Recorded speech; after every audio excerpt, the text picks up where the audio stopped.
कभी कभी बड़ी विपरीत परिस्थितियां उपासक के जीवन में आ जाती है, सबके जीवन में आती है। खुद अनुभव होता है, भजन में मन नहीं लग रहा, विकार अपने आप हमें आकर्षित कर रहे हैं, न मन साथ दे रहा है न तन साथ दे रहा है। बाहर हम जिसको मित्र बनाना चाहते हैं कि कम से कम वही हमें सपोर्ट कर दे, वो हमें और गिराने की बात कर रहा है। क्या करें, बिल्कुल असहाय असमर्थ ऐसी स्थिति आती, पक्का आती, हजारों बार जीवन में आती। ये हम अपने जीवन की बात कह रहे हैं। हजारों बार एकदम अंधेरा, कोई पकड़ नहीं आ रही, अंदर से अंधकार छाया हुआ है, बाहर से कोई समझाने वाला नहीं, विकार का भयंकर उन्माद। तब अब कहां जाऊं, किसके पास जाऊं, कोई सूत्र नहीं, कोई भजन में रुचि नहीं, एकदम एकदम ऐसी परिस्थितियां या बाहर से एकदम प्रतिकूलता। देखो, बाहर की प्रतिकूलता झेलने की सामर्थ्य भगवत चिंतन में है। अंदर से चिंतन सरस चल रहा है तो बाहर से हम प्रतिकूलता सह जाएंगे।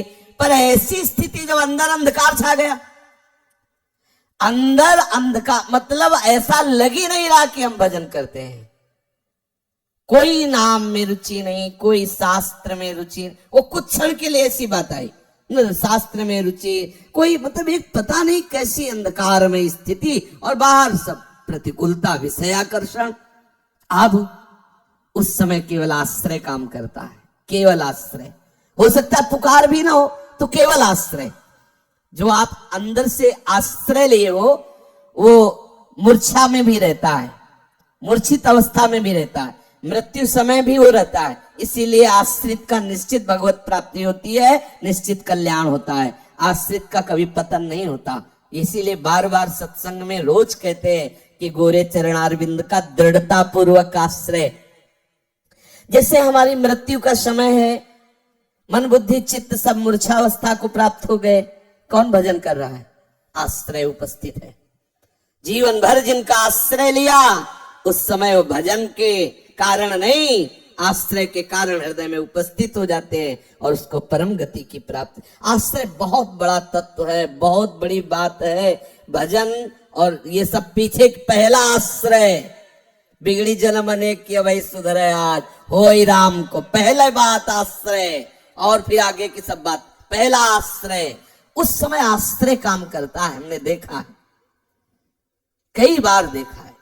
एक बार हितधाम में श्री जी की सेवा में थे, तो ऐसी प्रतिकूलता आती, कैसे बताएं, बड़ी विचित्र प्रतिकूलता आती है।